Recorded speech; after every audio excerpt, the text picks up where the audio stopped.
بسم اللہ الرحمن الرحیم۔ شروع اللہ کے نام سے جو بڑا مہربان نہایت رحم کرنے والا ہے۔ محبت اور پسند میں فرق۔ جب کبھی محبت کی کوئی بات ہو تو بہت سے لوگ یہ کہتے ہیں کہ حضرت خدیجہ رضی اللہ تعالی عنہا اور حضرت محمد صلی اللہ علیہ وآلہ وسلم کی محبت کی شادی تھی، اس لیے محبت کرنا ہرگز غلط نہیں ہے۔ ایسا ہرگز نہیں تھا۔ ان کی محبت کی شادی نہیں تھی بلکہ پسند کی شادی تھی۔ محبت اور پسند میں بہت فرق ہے۔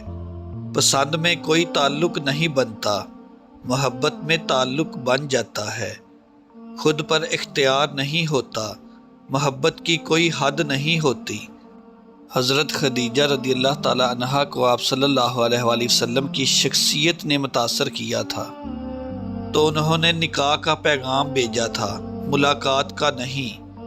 اس لیے قرآن بھی یہی کہتا ہے، جب کوئی عورت پسند ہو تو اس سے نکاح کر لو۔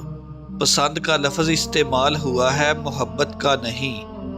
یہ کچھ حدود ہے اللہ جل جلالہ کی، جو کوئی ان کو توڑتا ہے وہ سب کچھ پا کر بھی زندگی بھر بے سکون رہتا ہے۔ بہترین زندگی گزارنے کے لیے محبت بہت ضروری ہے، لیکن صرف محرم سے۔ ایسی محبت جس میں اللہ جل جلالہ کی رضا ہو، اسی میں سکون ہے، اور یہ بات نہ سمجھنے والے بھی جلد یا بدیر سمجھ جائیں گے۔